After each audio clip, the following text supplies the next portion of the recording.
Hello student, इस video में हम जवाहर नवोदय प्रवेश परीक्षा 2023 में जो मैथ्स का क्वेश्चन है उसको सॉल्व करेंगे, है ना। देखिए, सबसे पहला क्वेश्चन है हमारा कि 80 विद्यार्थियों का एक समूह पिकनिक पे गया जिसमें 20% लड़कियां हैं तथा शेष क्या हैं, लड़के हैं। देखिए, अब टोटल स्टूडेंट कितने हैं हमारे 80, इसमें से 20% क्या है, हमारी गर्ल्स हैं। उसके बाद 80% क्या हो जाएंगे, बॉयज़, है ना। अब देखिए 80 का अगर हम लोग 20% निकालें तो 80 गुणित 20 बटे हो जाएगा 100। ठीक है, देखिए यहाँ से काट सकते हैं, 0 से 0, ये 0 से 0। देखो 8 को 2 से गुणा करेंगे तो आएगा 16। देखिए 80 में कितना गर्ल्स हो गए, 16 लोग गर्ल्स हैं। उसके बाद बॉयज़ कितना हो गए, तो 16, 80 में 16 घटाएंगे तो हमारा कितना आ जाएगा, 64। ठीक है, गर्ल्स कितना निकल रहा है, 16, और बॉयज़ कितना है, 64। अब क्या कहता है कि लड़कियां कितना और शामिल करें, कि लड़के कितना होना चाहिए, 70%। यानी देखिए अब इस लड़कों को कितना रखना है हम लोग को, 70%, यानी कि लड़कियों की संख्या कितना हो जाएगी हमारी, 30%। ठीक है, अब यहाँ से देखिए, अब 80 का हम 30% निकालेंगे। ठीक है, 80 का 30% निकाल दीजिए तो 30 गुणित हो गया 100। काट सकते हैं 0 से 0, ये वाले 0 से दूसरे 0 को, है ना। अब 8 को 3 से गुणा करेंगे तो हो जाएगा हमारा 24। अब देखिए स्टार्टिंग में कितना थे, 16, और बाद में कितने हुए, 24। मतलब डिफरेंस कितना आ रहा है, 24 में 16 घटाएंगे तो कितना का आ रहा है, 8। ठीक, यानी कि हमारा जो राइट आंसर है ऑप्शन नंबर कितना हो जाएगा, डी। देखिए दूसरा क्वेश्चन है कि 1250 मीटर लंबी रेलगाड़ी 2 मिनट में 1 किलोमीटर की दूरी तय करती है। ठीक है, अब सबसे पहले यहाँ पे हम लोग चाल निकाल लेंगे, रेलगाड़ी की चाल। ठीक है, चाल का फॉर्मूला होता है दूरी बटे समय। अब कितना दूरी तय कर रहा है, तो 1 किलोमीटर, है ना, तो लिख देते हैं 1। अब यहाँ पे देखिए कि कुछ दूरी है किलोमीटर में, कुछ है हमारा मीटर में, है ना। तो इसको भी अगर मीटर में चेंज करेंगे तो 1 गुणित हमारा हो जाएगा 1000। ठीक, उसके बाद समय, समय का मान है हमारा कितना, 2 मिनट, तो यहाँ बटे में हो गया 2। अब इसको काटेंगे तो देखिए कितना हो जाएगा, 5 दूनी 10, ये 0 का 0, मतलब कितना आ रहा है हमारा, 500 मीटर। ठीक है, प्रति, अब यहाँ पे किस में आ रहा है, मिनट में। ठीक है, 500 मीटर प्रति मिनट।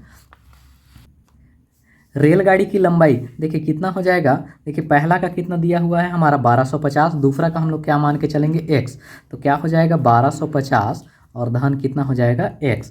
अब यहाँ पे इस 500 को जो आया है 4 मिनट, इससे मल्टीप्लाई करेंगे तो 4।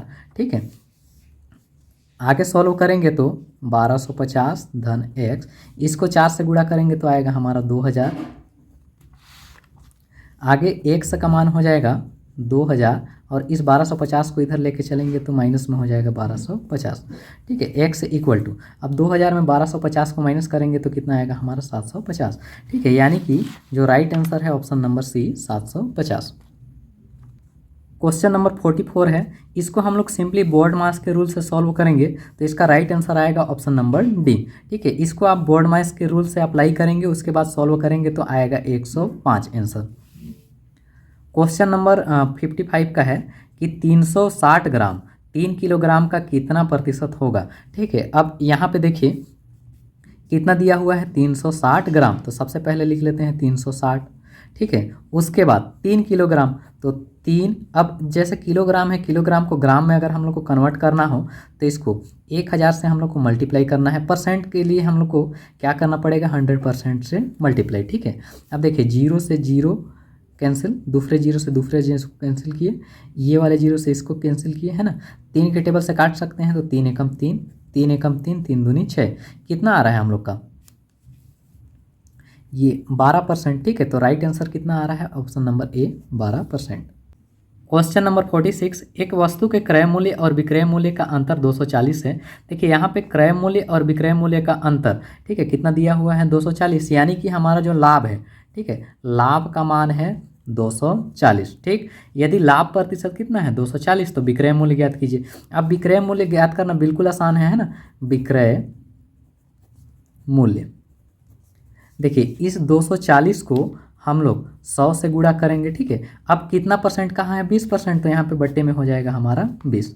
2 से 2 को कैंसिल किए, 2 के पहाड़ में काट, 2 एकम 2, 2 एकम 2, 2 दूनी 4।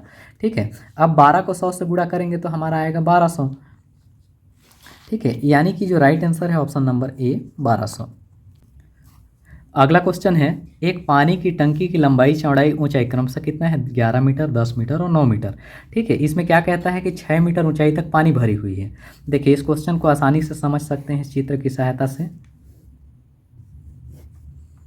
ये मान के चलिए कोई टंकी है, ठीक है, इसकी लंबाई, ठीक, लंबाई है हमारा 11 मीटर, ये जो चौड़ाई है इसका मान है 10 मीटर, उसके बाद जो ऊंचाई है वो कितना है? 9 मीटर। ठीक है, क्या कहता है कि 6 मीटर तक पानी भरा हुआ है, यानी कि यहाँ तक हम लोग 6 मीटर तक इसका क्या कर देते हैं? पानी भर देते हैं, 6 मीटर, है ना। अब देखिए खाली स्थान का भाग का पता करना है ना, तो खाली स्थान देखिए कितना है, तो टोटल कितना कहता है? 9, और 6 तक पानी भरा है, यानी यहाँ से यहाँ का मान हमारा कितना हो जाएगा? 3। ठीक है, अब इसका भाग पता करने के लिए क्या करना पड़ेगा? एक खाली भाग का आयतन निकालेंगे और पूरे का आयतन को डिवाइड करेंगे, है ना। यानी कि हमारा हो जाएगा, देखिए खाली वाले भाग का कितना हो जाएगा? 3 गुणित यहाँ पे लंबाई और चौड़ाई से मल्टीप्लाई करेंगे तो हो जाएगा 11 गुणित 10। टोटल भाग का हम लोग करेंगे तो टोटल का कितना हो जाएगा? टोटल जैसे इसका लंबाई था 9, तो 9 गुणित 11 गुणित 10। ठीक है, अब देखिए 10 से 10 कैंसिल हो जाएगा, 11 से 11 कैंसिल हो जाएगा, 3 के टेबल से कटेगा, 3 एकम 3 और 3 तिया 9, यानी ऊपर में कितना बचा है? 1 और नीचे में कितना बचा? 3। ठीक है, राइट आंसर कितना हो जाएगा हमारा? 1/3, बी नंबर। कितनी आयताकार टाइल्स से चाहिए, है ना। इसको सॉल्व करने के लिए देखिए, अब टाइल्स की संख्या निकालना है तो इसको बिल्कुल सिंपल ट्रिक से सॉल्व कर सकते हैं। देखिए यहाँ पे कितना दिया हुआ है बीमा? तो 12, उसके बाद ये मीटर है और 1 सेंटीमीटर है, तो मीटर को सेंटीमीटर में कन्वर्ट करेंगे, यानी कि हम लोग 100 से मल्टीप्लाई करेंगे। दूसरा बीमा है हमारा 10, तो 10 को भी किससे मल्टीप्लाई कर देंगे? 100 से। ठीक है, नीचे हमारा कितना है? ये तो ऑलरेडी सेंटीमीटर में है, तो हमारा हो जाएगा 10 गुणित 8। अब देखिए जो कैंसिल होगा उसको कर देते हैं कैंसिल, तो 1 जीरो से किसी भी एक जीरो को कैंसिल कर दिए। अब ये 4 के टेबल से 4 तिया 12, 4 दूनी 8। ठीक है, इसको करेंगे तो 2 एकम 2, 2 पंचे 10। क्या क्या बच रहा है उसको आपस में गुणा करेंगे तो 3 और 5 को, 3 पचे 15 और 15 गुणित 100 करेंगे तो हमारा आ जाएगा 1500। ठीक है, यानी कि जो राइट आंसर है ऑप्शन नंबर बी।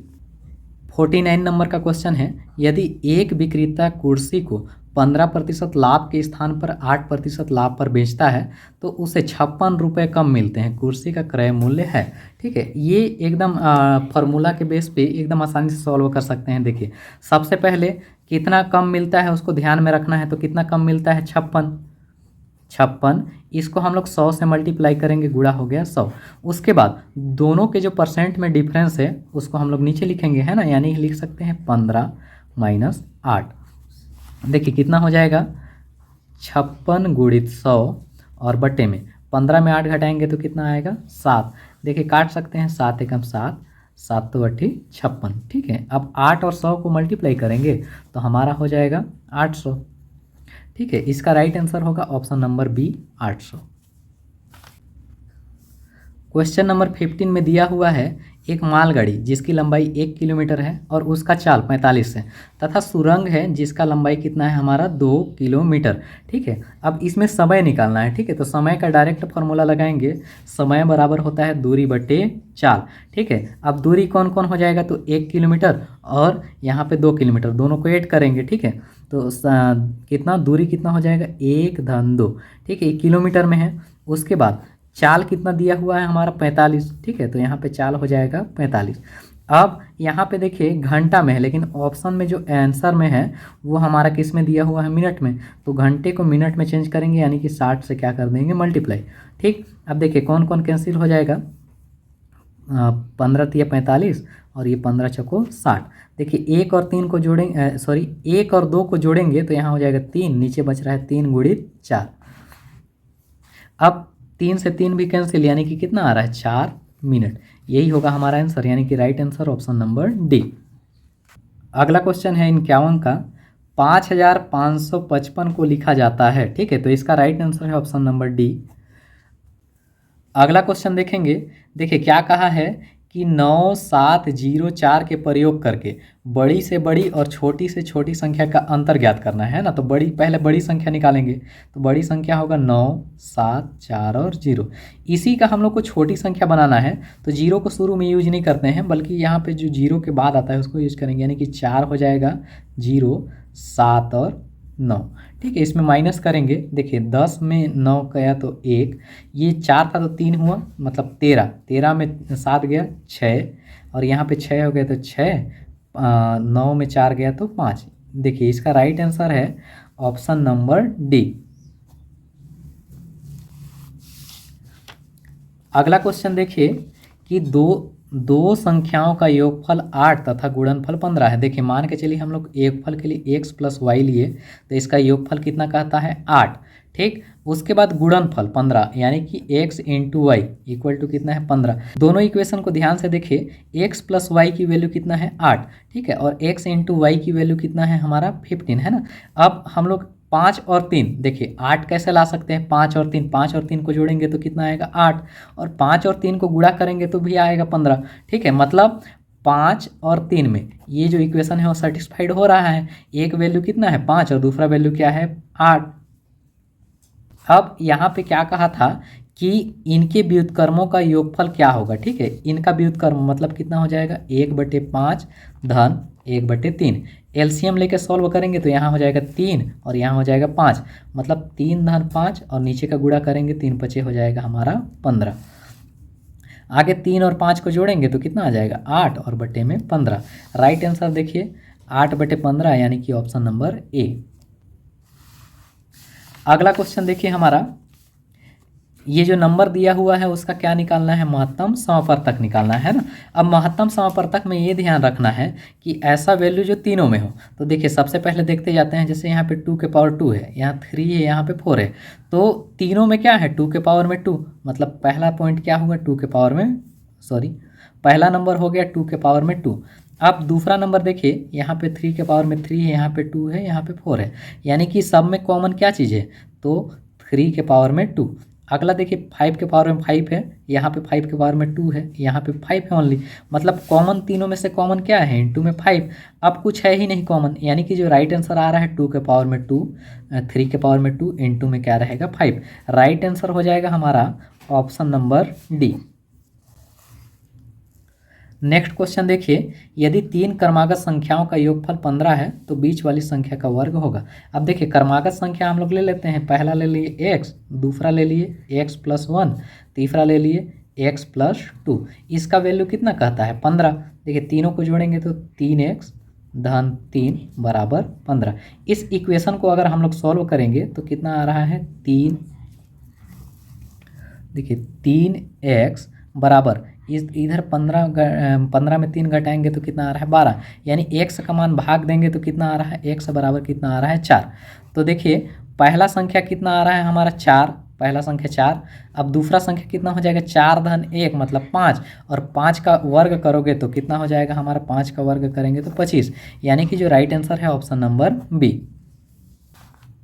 अगला क्वेश्चन देखिए, संख्या जो 4 या अधिक अंकों की है 8 से भाज्य है, तो 8 से भाज्य का नियम ही है कि अंतिम 3 अंक 8 से भाज्य होना चाहिए। तो राइट आंसर है ऑप्शन नंबर डी।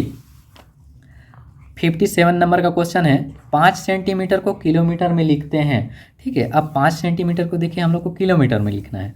अब 5, अब यहाँ पे ध्यान दीजिए कि 1 किलोमीटर में, ठीक है 1 किलोमीटर में हमारा कितना होता है तो 1000 मीटर। उसके बाद 1 मीटर में कितना होता है, फिर कितना होता है 100। ठीक है, यानी जीरो कितना आ रहा है 1 2 3 4 5, यानी कि देखिए इस 5 के सामने में हम लोग जीरो खुद से लिख लिए। अब यहाँ पे ध्यान दीजिए कितना जीरो है 1 2 3 4 5, यानी कि यहाँ से काउंट करते जाइए 1 2 3 4 5। ठीक है, मतलब हमारा जो राइट आंसर है क्या आना चाहिए, ऑप्शन नंबर सी। अगला क्वेश्चन देखिए कि निम्नलिखित में कौन सी संख्या 3 4 5 तथा 6 से विभाज्य है। ठीक है, तो इसको निकालने के लिए सिंपली क्या करना होगा, इन सब का हम लोग को एलसीएम निकाल लेना है। तो इन सब का एलसीएम निकलेगा हमारा 60, यानी कि राइट आंसर हो जाएगा हमारा बी। ठीक है, अगला क्वेश्चन है 59 का कि 4.239 को 0.9 से क्या करना है, भाग करना है। देखिए तो सबसे पहले हम लोग लिख लेते हैं 4, पॉइंट को डायरेक्ट रिमूव कर दे रहे हैं, है ना। तो 4239 यहाँ पे हो जाएगा बाई कितना हो गया 9। अब कितना पॉइंट को हटाया, तो यहाँ पे एक अंक हटाया तो 1 0, नीचे से कितना हटा रहे हैं तो 1 2 3, तो यहाँ पे हो जाएगा 3। ठीक, अब देखिए काट देते हैं, तो 9 के टेबल से सिंपली काट देंगे, तो 9 एकम 9, 9 चौको 36, ठीक है। कितना बचा 6, तो 9 सते 63 और 9 एकम 9। ये जीरो से ये वाला जीरो कैंसिल हुआ। अब देखिए 2 जीरो बचा है, 471, मतलब कितना आएगा 4.71। तो राइट आंसर हो जाएगा ऑप्शन नंबर बी। अगला क्वेश्चन है, मेरी घड़ी पर समय 7:05 प्रातः है, यह 25 मिनट आगे है, तो सही समय संभव है।